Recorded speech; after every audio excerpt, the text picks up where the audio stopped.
no, kung meron po bang naganap na pagkilos ang mga tao. Insofar as yung Seditious Act, wala kaming nakita, sir. Wala po, opo.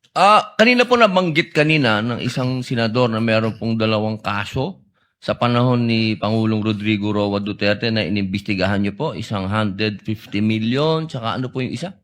Ang naalala ko, Your Honor, yung kay Mas yata, yung sa... Hindi ho ako may hawak noon, Your Honor, hindi ho ang Cybercrime Division. I think ibang unit ang nanghuli, although ang Cybercrime Division yata yung nag-file. Pero hindi ho ako may hawak. Hindi po panahon niyo. Pero ano pong nangyari doon? Na-dismiss po ba yun? Ang alam ko na-dismiss yata, sir. Nagsagawa din po ba sila ng masusing investigasyon? Hindi ko po masasagot. Hindi ho ako nag-imbestiga, Your Honor. Wala po kayong nabalitaan kung gumawa din sila ng masusing investigasyon?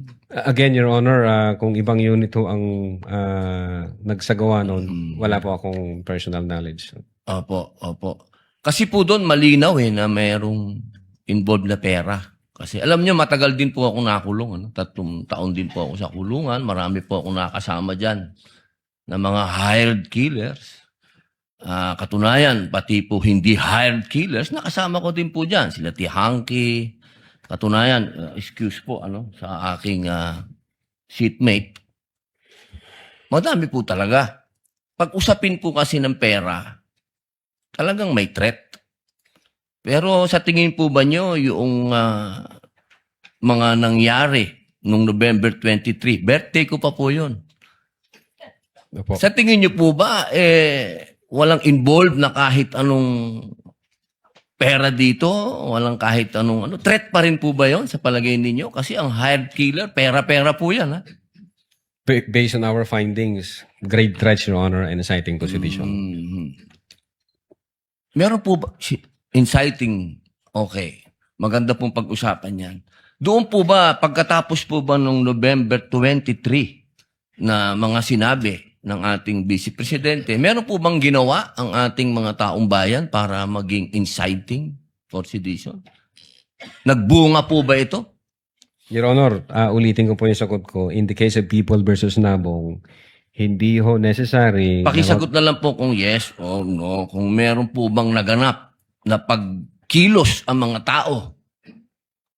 Insofar as yung Seditious Act, wala kaming nakita, sir. Wala po, opo. Meron pa pong isang tanong. Doon po ba sa mga naganap na maraming protesta, merong trillion march, merong kung ano-anong march, nakita niyo po ba doon ang Vice Presidente? Yes or no lang po? Saan pong protesta, Your Sa Honor? lahat po ng protesta na ganap, Dilawan, Pinklawan, Duterte, ano man po. But wala akong personal knowledge, sir. Yes or no lang po, nakita niyo po ba doon? Si Vice Presidente, nagsalita po ba siya? Nagbigay po ba siya ng panahon dyan sa mga yan? Insofar as I'm concerned, wala akong nakita, sir. Wala pong nakita. Okay lang po, maraming salamat po.